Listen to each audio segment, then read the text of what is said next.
Magnetism and Gauss law.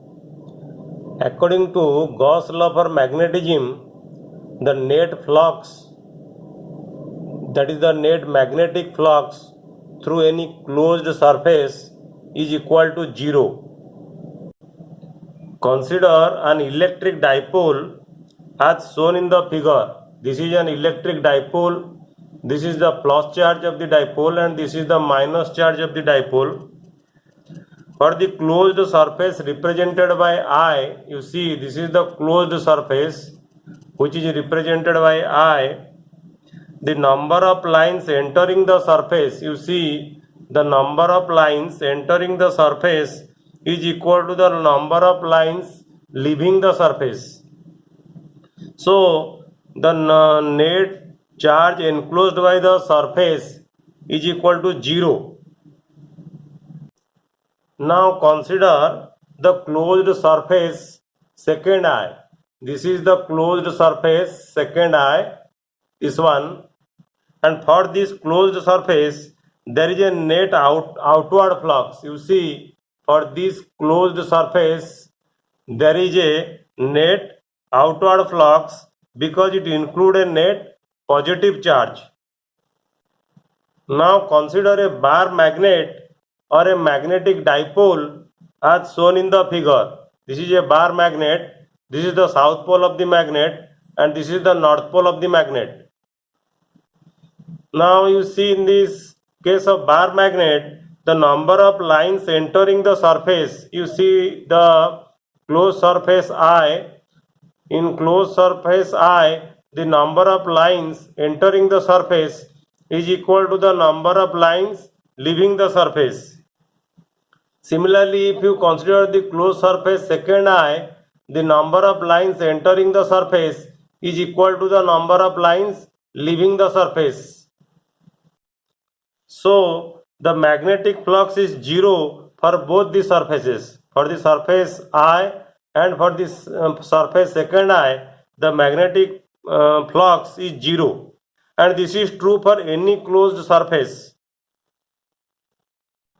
Now consider any closed surface. Suppose this is any closed surface S and the magnetic field through the area, suppose the magnetic field through this area is equal to B.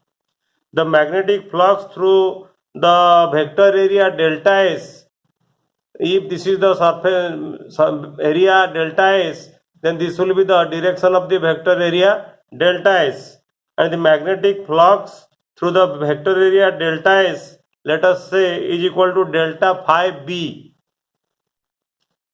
and delta phi B will be equal to B dot delta S. So the net flux will be equal to the summed over all delta phi B, that is equal to summed over all B dot delta S, which will be equal to 0, because the net flux entering the surface is equal to the net flux leaving the surface. And this is called the Gauss law in magnetism.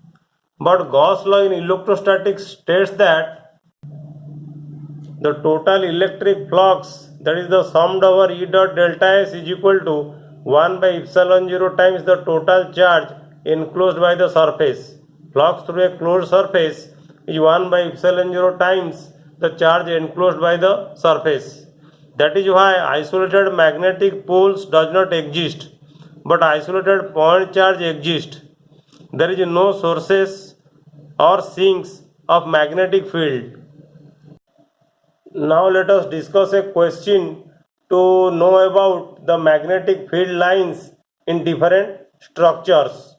Many of the diagrams shown in the figure show magnetic field lines by thick lines in the figure, which is wrongly noted or rightly noted. We have to find out whether it is wrongly drawn or rightly drawn. Point out what is wrong with them. Some of them may describe electrostatic field lines correctly. Point out which ones. You look to this figure A. In this diagram there is wrong tracing of magnetic field lines. These magnetic field lines are wrongly traced because magnetic field lines can never originate from a point. As shown in the figure, the magnetic field lines are originate from points, but it cannot happen in case of magnetic field lines. These field lines represent electric field lines for a long positively charged wire. If this will be a long positively charged wire, then these lines will be electric field lines. The correct magnetic field lines will be circular. The correct magnetic field lines will be circular around the straight conductor. Now look to the figure in B. In this diagram there is wrong tracing of the magnetic field lines, because magnetic field lines can never cross each other. You see there is crossing of magnetic field lines, but magnetic field lines never cross each other. There is also further error in the figure. You see there is another error in this figure here, because magnetic field lines never form closed loops. Here you have seen closed loops of magnetic field lines, but magnetic field lines never form closed loops around any empty space. Around a current,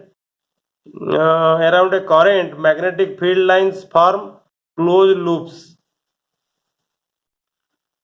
The electric field lines also never form closed loops, neither in empty space nor when the loop encloses charges. Now look to the figure C.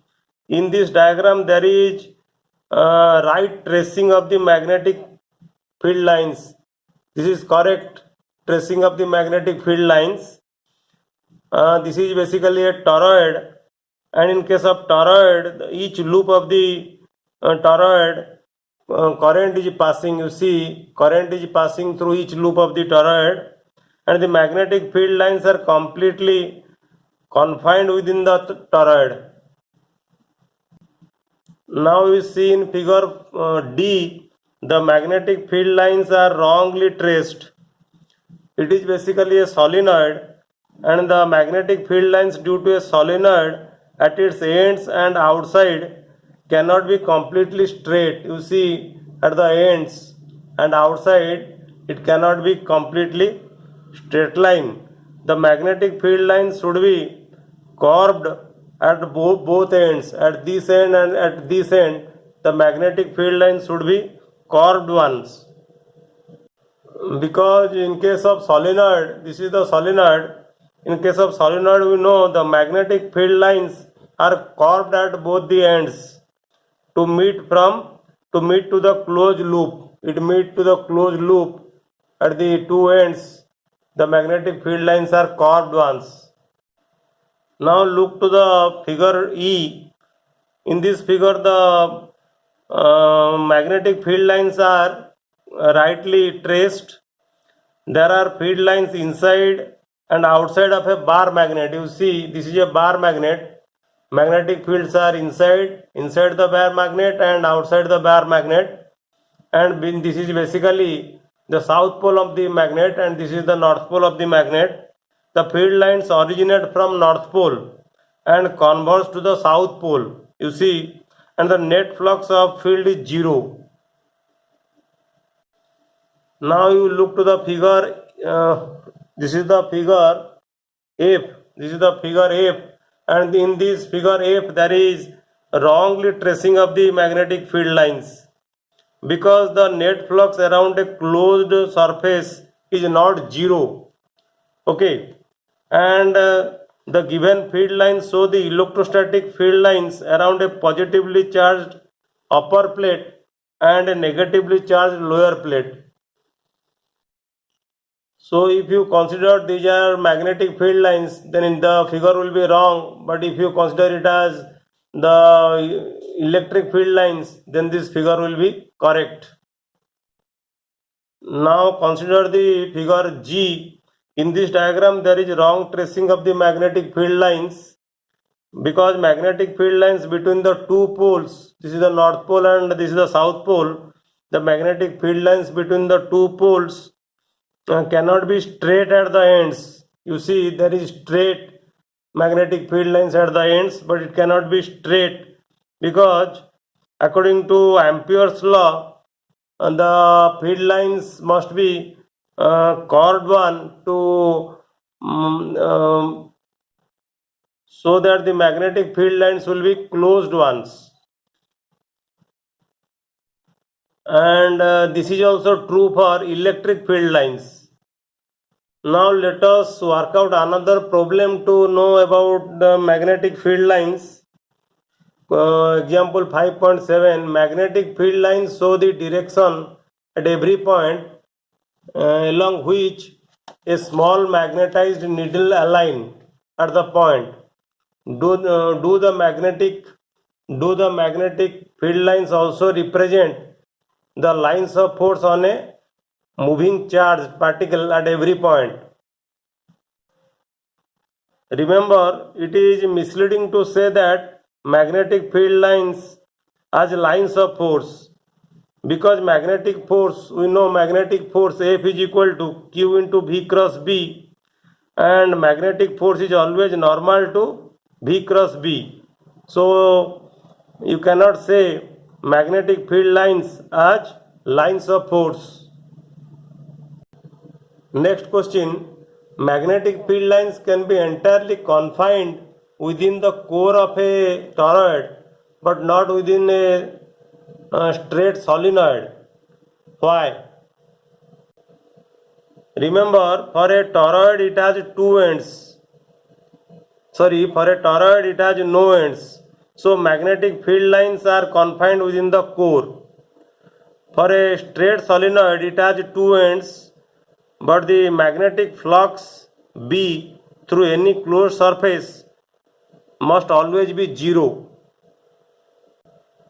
Next question, if magnetic monopoles exist, how would the Gauss law of magnetism be modified? As you know, the net flux is equal to, in electrostatics, the net flux will be equal to mu 0 times 1 by epsilon 0 times the total charge enclosed by the surface. Then the Gauss law would be, for Gauss law would be, the net flux phi b is equal to mu 0 times the total magnetic charge enclosed by the surface, that is mu 0 into qm. Next question, does a bar magnet exert a torque on itself due to its own field? The answer is no. Then does one element of a current carrying wire exert a force on another element of the same wire? The answer is yes. The next question, E, magnetic field arises due to charges in motion. Can a system have magnetic moments even though its net charge is zero? The answer is yes. For example, in paramagnetic materials, what happens? The net charge is equal to zero. In paramagnetic materials, the net charge is equal to zero, but the atoms have net dipole moment.